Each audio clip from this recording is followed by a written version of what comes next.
નજીકના સબસ્ટેશનમાં આગ ભભૂકી ઉઠતા હિથ્રો એરપોર્ટ શુક્રવારે બંધ રાખવું પડ્યું. લંડનનું હિથ્રો એરપોર્ટ શુક્રવારે બંધ રાખવું પડ્યું હતું, જે ઇલેક્ટ્રિક સબસ્ટેશનમાંથી વિદ્યુત એરપોર્ટ પર પહોંચાડવામાં આવે છે. તે સબસ્ટેશનના ટ્રાન્સફોર્મર અચાનક ફાટી નીકળ્યું અને ટ્રાન્સફોર્મરને શીતળ રાખતું ઓઇલ સળગી ઉઠ્યું.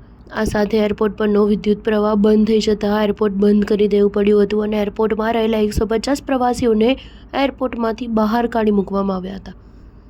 આ આગ બુઝાવવા લંડનના 10 અગ્નિશામકો કામે લગાડ્યા, પરંતુ આગ કાબૂમાં ન આવતા આસપાસમાંથી પણ અગ્નિશામકો બોલાવી કુલ 70 અગ્નિશામકો કામે લગાડી દેવા પડ્યા. 10 ફાયર એન્જિન પણ સક્રિય કરી દેવાયા. આગથી તે સબસ્ટેશનમાંથી વીજળી પહોંચાડાય છે.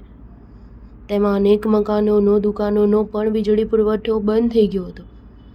તેમ આસિસ્ટન્ટ કમિશનર પેટ ગોલ્ડબર્ને પત્રકારોને જણાવ્યું હતું કે આ આગનું ફૂટેજ સોશિયલ મીડિયા પર પ્રસારિત કરાયું હતું. સ્કોટિશ એન્ડ સઘર્ન ઇલેક્ટ્રિસિટી નેટવર્ક્સે તેના પોસ્ટ એક્સ પર જણાવ્યું હતું કે આશરે 16,300 ઘરોમાંથી વીજળી ડૂલ થઈ ગઈ હતી. આપાતકાલીન સેવાઓ તુરત જ કાર્યરત બનાવી દેવાઈ હતી, પરંતુ આગનું ચોક્કસ કારણ સ્પષ્ટ થયું નહોતું. આગ ટ્રાન્સફોર્મર ફાટી જવાથી લાગી, પરંતુ ટ્રાન્સફોર્મર શા માટે ફાટ્યું તે જાણી શકાયું નથી.